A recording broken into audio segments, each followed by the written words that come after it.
امجد حیدرآبادی علیہ الرحمہ نے کہا تھا، کس فکر میں ہے جناب امجد کہیے، الحمد میں کیوں ہے فکر بیہت کہیے، کس فکر میں ہے جناب امجد کہیے، الحمد میں کیوں ہے فکر بیہت کہیے، گر حمد خدا کا حق ادا کرنا ہے دل سے ایک بار یا محمد کہیے، گر حمد خدا کا حق ادا کرنا ہے دل سے ایک بار یا محمد کہیے، یا محمد یا رسول اللہ یا علی یا غوث کہنا یہ یا اللہ کہنے میں شامل ہے۔ یہ محبوبان خدا کا ذکر در حقیقت خدا کا ذکر ہے، اور اللہ رب العزت کے انعام یافتگان مقربین بارگاہ الہی کا تذکرہ کرنا، ان کی شان بیان کرنا، یہ گویا اللہ رب العزت ہی کی عظمت، اسی کی شان بیان کرنے میں اللہ تعالیٰ کے ذکر میں شامل ہے۔ اللہ تعالیٰ کے ذکر کرنے کے 3 طریقے ہیں، ایک تو ہے کہ براہ راست اس کا ذکر کیا جائے، جیسے نماز میں ہم ثنا پڑھتے ہیں، سبحانک اللہم وبحمدک وتبارک اسمک وتعالی جدک ولا الہ غیرک، براہ راست اللہ رب العزت سے خطاب ہوتا ہے۔ تسبیحات پڑھی جاتی ہیں، سبحان اللہ، الحمدللہ، اللہ اکبر، اور افضل ترین ذکر کلمہ لا الہ الا اللہ کا ورد، لا الہ الا اللہ، لا الہ الا اللہ۔ ایک طریقہ تو یہ ہے کہ براہ راست اللہ رب العزت کا نام پاک لے کے اس کا ذکر کیا جائے، اس کا اللہ تعالیٰ نے قرآن مجید میں خود حکم دیا، اللہ تعالیٰ نے قرآن مجید میں حکم دیا، وَاذْكُرِ اسْمَ رَبِّكَ، اپنے پروردگار کے نام کا ذکر کیجیے، وَاذْكُرِ اسْمَ رَبِّكَ وَتَبَتَّلْ إِلَيْهِ تَبْتِيلًا، سورۃ المزمل میں آتا ہے اللہ کے نام کو یاد کرو، وَاذْكُرِ اسْمَ رَبِّكَ وَاذْكُرِ اسْمَ رَبِّكَ۔ آج کل بعض کم ظرفوں کی جانب سے سوال اٹھایا جاتا ہے کہ سلاسل طریقت میں جو اللہ رب العزت کے ناموں کا ذکر کیا جاتا ہے، اللہ اللہ اللہ یا حیو یا قیوم، یا دیگر اللہ تعالیٰ کے ناموں کا جو ذکر کیا جاتا ہے، یہ کہاں سے ثابت ہے؟ ایسا سوال اٹھایا جا رہا ہے، اور جن کو معلوم نہیں ہے، جو ہاف نالج ہے، وہ لوگ متاثر بھی ہو رہے ہیں کہ واقعتاً بات تو دمدار ہے، جبکہ اللہ رب العزت قرآن مجید میں فرماتا ہے وَاذْكُرِ اسْمَ رَبِّكَ، اللہ رب العزت فرماتا ہے کہ اپنے پروردگار کے نام کا چرچا کرو۔ اللہ کا نام لینے کا اللہ رب العزت نے خود قرآن مجید میں حکم دیا۔ وَاذْكُرِ اسْمَ رَبِّكَ کا مطلب کیا ہے پھر؟ اللہ تعالیٰ خود فرماتا ہے وَاذْكُرْ، یاد کرو، اسم ربک، اپنے پروردگار کا نام، وَاذْكُرْ، چرچا کرو، اسم ربک، اپنے پروردگار کے نام کا، وَاذْكُرْ، ذکر کرو، اسم ربک، اپنے پروردگار کے نام کا۔ تو عزیزان محترم، اللہ رب العزت کے ناموں کا ذکر یقیناً یہ افضل ترین یعنی ذکر کی ایک بہترین شکل ہے، اور یقیناً وہ عبادت میں شامل ہے۔ اللہ رب العزت نے فرمایا کہ نماز قائم کرو میرے ذکر کے لیے، وَأَقِمِ الصَّلَاةَ لِذِكْرِي، میرے ذکر کے لیے نماز قائم کرو۔ ذکر کرنے کا مطلب کیا ہے؟ تو فرمایا وَأَقِمِ الصَّلَاةَ لِذِكْرِي، میرے ذکر کے لیے نماز قائم کرو۔ تو اسے پتہ چلتا ہے کہ ذکر کا اعلیٰ ترین طریقہ ہے کہ نماز قائم کی جائے۔ اگر لاکھوں تسبیحات کوئی پڑھ رہا ہے اور جماعت سے نماز نہیں پڑھتا، مردود ہے، اس کی عبادت اللہ رب العزت کی بارگاہ میں قبول نہیں ہے۔ اگر کوئی لاکھوں تسبیحات پڑھنے کے بجائے 5 وقت با جماعت نماز ادا کر رہا ہے، اس کی عبادت مقبول ہے۔ ہاں، اگر کوئی با جماعت نماز پڑھنے کے بعد حضور نبی کریم صلی اللہ علیہ وسلم کی سنت کی پیروی میں با جماعت نماز پڑھنے کے بعد اب بقیہ اوقات میں اب وہ جتنے اوراد وظائف کرتا ہے، الحمدللہ یقیناً قابل تعریف ہے، اور یقیناً ذکر اس سے شامل ہوتا ہے۔ آج کل لوگوں کو شوق ہو چلا ہے، نعت علی کا وظیفہ پڑھتے ہیں، حزب البحر پڑھتے ہیں، چن چن کے وظیفے پڑھتے ہیں، حزب النصر پڑھتے ہیں، راتب جلالیہ پڑھتے ہیں، راتب رفاعیہ پڑھتے ہیں، ختم قادریہ پڑھتے ہیں، ختم خواجگان پڑھتے ہیں، اور نماز ہی نہیں پڑھتے۔ آپ مجھے بتائیے کہ کون سا وظیفہ کہاں سے قبول ہوگا؟ اگر آپ پوری زندگی میں ختم قادریہ نہیں پڑھیں گے، آپ سے سوال نہیں ہوگا قیامت کے دن۔ آپ سلسلے قادریہ میں داخل ہو کر پوری زندگی میں ختم قادریہ پڑھے بغیر اگر مر گئے، سوال نہیں ہوگا قیامت کے دن کہ بندے تو نے ختم قادریہ کیوں نہیں پڑھا تھا۔ اگر کسی نے زندگی بھر حزب النصر، حزب البحر نہیں پڑھی، تو اس سے سوال نہیں ہوگا۔ پوری زندگی اگر کسی نے نادی علی نہیں پڑھا، قیامت میں سوال نہیں ہوگا کہ تو نے نادی علی کیوں نہیں پڑھا تھا۔ لیکن اگر کسی نے نماز چھوڑ دی ہو دیکھتے دکھاتے، اس سے سوال ہوگا باقاعدہ کہ تو نے نماز کیوں نہیں پڑھی۔ روز محشر کے جہاں گداز بوت، اولی پرسش نماز بوت، یہ بات کون بول رہے ہیں؟ کچے صوفی پکے ملحد کی بات نہیں کر رہا ہوں، علامہ شیخ سعدی شیرازی قدس اللہ تعالیٰ سرہ العزیز، جو دنیا تصوف کے اتنے بڑے امام ہیں کہ ان کے براہ راست پیر حضرت شیخ شہاب الدین سہروردی ہیں، جو سلسلے سہروردیہ کے امام ہیں۔ گروہ سہروردیہ کے امام کے وہ براہ راست مرید و خلیفہ و طالب ہیں، ان کے شاگرد ہیں حضرت شیخ سعدی شیرازی سہروردی قدس اللہ تعالیٰ سرہ العزیز، جن کی کتابیں گلستان اور بستان پوری دنیا میں علم کی روشنی، حکمت کا اجالا پھیلاتی نظر آتی ہیں۔ علامہ شیخ سعدی شیرازی رحمۃ اللہ علیہ فرماتے ہیں، روز محشر کے جاں گداز بوت، اولی پرسش نماز قیامت کا دن کہ جو جان کو پگھلا دینے والا دن ہوگا، اس دن پہلا سوال نماز کا ہوگا۔ نہیں پوچھا جائے گا کہ تم نے نادی علی کتنی مرتبہ پڑھی تھی، حزب النصر پڑھتے تھے کہ نہیں پڑھتے تھے، حزب البحر پڑھتے تھے کہ نہیں پڑھتے تھے، ختم خواجگان پڑھتے تھے کہ نہیں پڑھتے تھے، ختم قادریہ پڑھتے تھے کہ نہیں پڑھتے تھے۔ یہ سوالات نہیں ہوں گے۔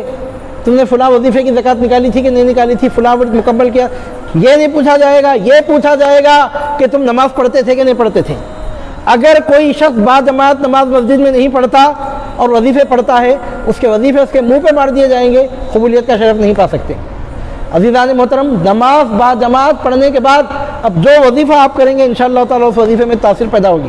جو عمل آپ کریں گے اللہ رب العزت اپنے حبیب پاک صلی اللہ علیہ وسلم کے صدقے اس میں تاثیر عطا فرمائے گا۔ پہلے تو نماز قائم کرنا ہے۔ تو عزیزان محترم، اللہ رب العزت ارشاد فرماتا ہے وَأَقِمِ الصَّلَاةَ لِذِكْرِي، میرے ذکر کے لیے نماز قائم کرو۔ سب سے پہلا حکم تو یہی ہے۔ اب نماز قائم کرنے کے بعد ہم نماز قائم کرنے کا انکار نہیں کر رہے ہیں، میں جب سے کہا بول رہا ہوں پہلے نماز قائم کرنا ہے۔ اگر کوئی آدمی 5 وقتہ نماز پڑھ لیا، دیگر اوراد وظائف اگر نہیں بھی کرا انشاءاللہ تعالیٰ زیادہ نقصان نہیں ہو انشاءاللہ۔ اور اگر نماز چھوڑ کر دیگر اوراد وظائف کرتے ہوئے بیٹھا ہے، صبح قیامت تک اس کو کچھ ملنے والا نہیں ہے۔ خلاف پیغمبر کسے راہ گزید کہ ہرگز بمنزل نہ خواہد رسید، پیغمبر کے راستے کو چھوڑ کر دوسرے راستوں پر جو چل نکلتے ہیں کبھی ان کو منزل نصیب نہیں ہو سکتی۔ وہ راستے جہنم کی طرف تو لے جا سکتے ہیں، اللہ رب العزت کے قرب کی طرف نہیں لے جا سکتے۔ حضور نبی کریم صلی اللہ علیہ وسلم کی سنت مبارکہ کی پیروی میں 5 وقتہ باجماعت نماز ادا کرنا یہ بالکل بیسک طریقہ ہے ذکر الہی کو قائم کرنے کا۔ اگر کسی نے یہ کر لیا، کچھ اور اگر نہیں بھی کرتا ہے تو انشاءاللہ تعالیٰ اس پر کچھ مشکل نہیں ہے۔ اگر کوئی یہ نہیں کرتا اور دوسرے بدل کے طریقے اختیار کر رہا ہے، اس کو صبح قیامت تک کچھ ملنے والا نہیں ہے۔ عزیزان محترم، اب نماز قائم ہو جانے کے بعد نماز قائم کر لیں گے۔ اب ہم نے مغرب کی نماز الحمدللہ باجماعت پڑھی، اب اللہ رب العزت توفیق دے انشاءاللہ عشاء کی نماز بھی ہم جب باجماعت پڑھنے والے ہیں۔ اب اس کے درمیانی وقت میں ہم درس قرآن کر رہے ہیں یا اللہ رب العزت کے نام کا وظیفہ کر رہے ہیں، دیگر اوراد وظائف کر رہے ہیں، اللہ رب العزت کا نام لے رہے ہیں، تو یقیناً وہ ذکر میں شامل ہے۔ اور یہ جو کم ظرفی کی بنیاد پر، کم علمی کی بنیاد پر یا گمراہی کی بنیاد پر سوال اٹھایا جاتا ہے کہ سلاسل طریقت میں اللہ رب العزت کے نام سے جو ذکر کیا جاتا ہے یہ کہاں سے ثابت ہے؟ تو قرآن کی آیت سے ثابت ہے۔ اللہ تعالیٰ قرآن مجید میں فرماتا ہے وَاذْكُرِ اسْمَ رَبِّكَ، اپنے پروردگار کا نام لو۔ خیر ہمارے پاس قادریہ سلسلے میں تو افضل ترین ذکر لا الہ الا اللہ ہے، نقشبندیہ سلسلے میں تو افضل ترین ذکر اسم ذات کا ذکر ہے، اللہ، اللہ، اللہ۔ اس ذکر کو سب سے اہم ترین ذکر قرار دیا گیا۔ سوال یہ پوچھا جا رہا ہے کہ یہ کہاں سے نکالا گیا، صوفیہ نے کہاں سے نکالا؟ تو صوفیہ پر اعتراض کرنے والے کم ظرفوں کو معلوم ہونا چاہیے کہ صوفیہ کا ہر طور، ان کا ہر طریقہ، ان کا ہر عمل مبنی بر کتاب و سنت ہے۔ قرآن و مجید کی صحیح روشنی صحیح طور پر انہوں نے حاصل کی اور ان کے ذریعے وہ روشنی حق و صداقت کی روشنی دنیا میں پھیلی۔ تو بہرحال عزیزان محترم، اللہ رب العزت کا ذکر کرنے کا ایک طریقہ تو ہے کہ براہ راست اس کا ذکر کیا جائے۔ یہ بات میں نے درمیان میں اس لیے آپ کے سامنے پیش کی کہ گمراہوں کی جانب سے سوال اٹھایا جا رہا ہے، للکار کے پوچھ رہے ہیں قادریوں، چشتیوں، نقشبندیوں، سہروردیوں، رفاعیوں، بتاؤ کہ یہ طریقہ تم نے کہاں سے نکالا؟ تو ہمارا طریقہ کیا ہے ہم بتا رہے ہیں۔ پہلے تو ہم نماز قائم کرتے ہیں، سب سے اہم طریقہ تو ہمارے پاس بھی یہی ہے۔ ہمارے سرکار غوث پاک نے یہی تعلیم دی، خواجگان چشت نے یہی کہا، خواجگان نقشبند نے یہی کہا، خواجگان سہرورد نے یہی کہا، شیخ رفاعی نے یہی کہا، پوری دنیا کے پورے اولیاء، تمام اکابرین عارفین، تمام سلاسل طریقت کے پیران کرام نے یہی کہا۔ اب نماز کے قیام کے بعد اگر ہم اللہ رب العزت کے نام کا ذکر کرتے ہیں تو اس کو منع نہیں کہا جا سکتا، اس کو غلط نہیں بتایا جا سکتا۔ اس کی دلیل کیا ہے؟ تو اس کی دلیل قرآن مجید کی آیت ہے۔ اللہ تعالیٰ فرماتا ہے وَاذْكُرِ اسْمَ رَبِّكَ، اپنے پروردگار کے نام کا چرچا کرو۔ اور پھر یہاں سے بات نکلی ہے تو اور ایک بات بھی میں آپ کے سامنے عرض کر رہا ہوں کہ حضور نبی کریم صلی اللہ علیہ وسلم نے خود 99 اسماء مبارکہ کی تعلیم تلقین فرمائی اپنی امت کو، اس کے بارے میں بشارت سنائی کہ من احصاها دخل الجنہ، کہ ان کو یاد کر لے گا وہ جنت میں داخل ہوگا، او کما قال صلی اللہ علیہ وسلم۔ اور پھر آج کل کے فیشن کے مطابق تو یہ جو منکرین تصوف ہیں وہ لوگ بخاری شریف کو اپنے لیے بہت بڑی کام کی چیز سمجھتے ہیں۔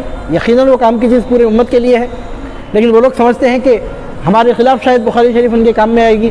لیکن عزیزان محترم، ہم دیکھتے ہیں کہ یہ حدیث بخاری شریف میں بھی موجود ہے، جو اسماء حسنہ کے بارے میں، 99 اسماء حسنہ کے بارے میں من احصاها دخل الجنہ کی جو حدیث ہے صحیح البخاری شریف میں، جامع بخاری میں موجود ہے۔